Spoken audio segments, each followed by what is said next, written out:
Exactement. Alors, la définition de Rabbi, c'est que le monde est rentré dans un état de Klipa Noga. Voilà, c'est La Klipa Noga, c'est que ça ne dépend de nous. On véhicule des choses vers le bien ou vers le mal. Le mal est, on l'a vu, pour ceux qui l'ont étudié déjà dans la Chassidut, le mal n'est pas un objet, c'est juste, il n'est pas, en hébreu on dit, voilà, il n'est pas dans le chefsa, dans l'objet, il est dans le gavra, il est dans l'individu en fait.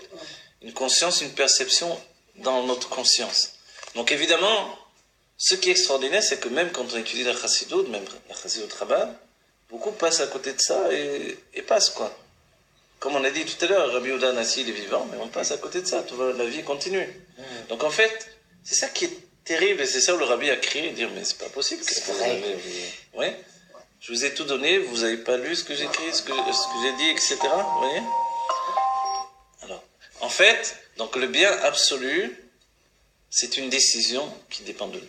Voilà. D'accord? Le bien absolu, c'est Enon Milevado. Si Enon Milevado, évidemment, il n'y a pas de mal. Donc le mal disparaît. Dès que le mal disparaît dans notre conscience à nous, il n'y a plus de Daesh, il n'y a plus de tueurs. Voilà. Et selon notre conscience. Et ils ne disparaissent pas, ils n'ont même pas besoin. C'est ça les guerres du Mashiach. C'est ces guerres en nous.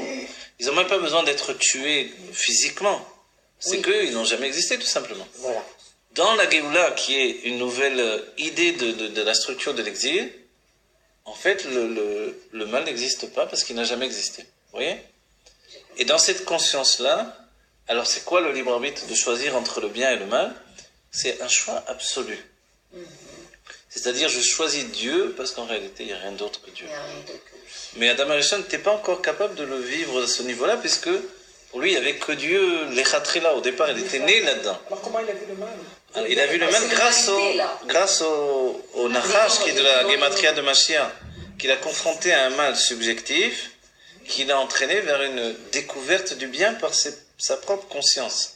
Mais comme il n'avait pas de conscience, la naissance de sa conscience, c'était le mal, en fait. Le serpent, en vrai, il lui a donné la perception de sa conscience. Voilà, exactement. Exactement. La conscience, c'est le mal, c'est la mort, c'est tout ce qu'on... la conscience, c'est surtout voilà. Dès qu'on est, il y a Dieu et il y a moi, forcément, c'est ce qu'on appelle le mal.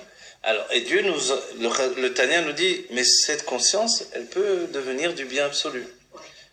Alors, la conscience, c'est la Klipa Noga, c'est-à-dire une station de change entre le bien et le mal.